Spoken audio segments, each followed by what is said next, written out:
Bifocal Chapter 10 J.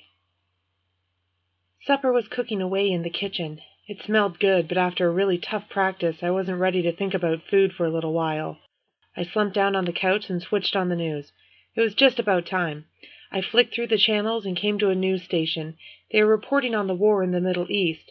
There was always a war in the Middle East. "How was school today?" my mother yelled from the kitchen. "Not bad. Hard practice after school." "I'm afraid I can't come to your game this week," she called out. "I'm really sorry about that." I wasn't. It was nice that my parents were interested, but it was a little embarrassing to have your mommy come to all of your games. "That's okay. It's an away game anyways," I called back. "Besides, it's not going to be much of a game." She came out of the kitchen wiping her hands in her apron. "Any game my son is playing is an important game. Were there any more news about that student who was arrested at your school?" "They're not saying anything. I was hoping to see if there's anything on the news about it," I said. Right on cue, the news came back, and the announcer started to talk about the homegrown terrorists. The scene shifted to a scene of a big crowd in front of a building. "That's the courthouse in Brampton," my mother said. I looked at her curiously. "You've been arrested lately?" "Don't be silly. Jury duty. Turn it up." I adjusted the volume. "The juvenile member of the alleged terrorist cell was formally arraigned for bail in Brampton Court today," the announcer said.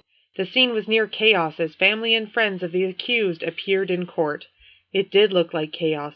There were lots of people, lots of brown-skinned men with beards, and lots of women with scarves and veils. A couple of the women wore the entire outfit so you could only see their eyes peeking through layers of black cloth. They looked like the characters out of Star Wars sequel, evil characters, all dressed in black, probably breathing like Darth Vader. The announcer went on about all the things I already knew. They talked about the suspect being a Canadian citizen, about more possible arrests, but nothing new. "Some of the family and friends were interviewed at court," the announcer said, and the scene shifted again. "Are you friends of the defendant?" an unseen voice asked as the camera was shoved into the face of two guys about my age. One black and the other brown. One of them was Haroon, the kid in my geography class.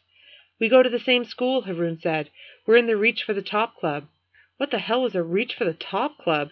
"Did you have any idea your classmate was involved in terrorist activities?" the interviewer asked.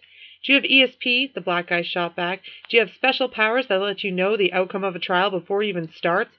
If not, then don't ask such stupid questions." I laughed out loud.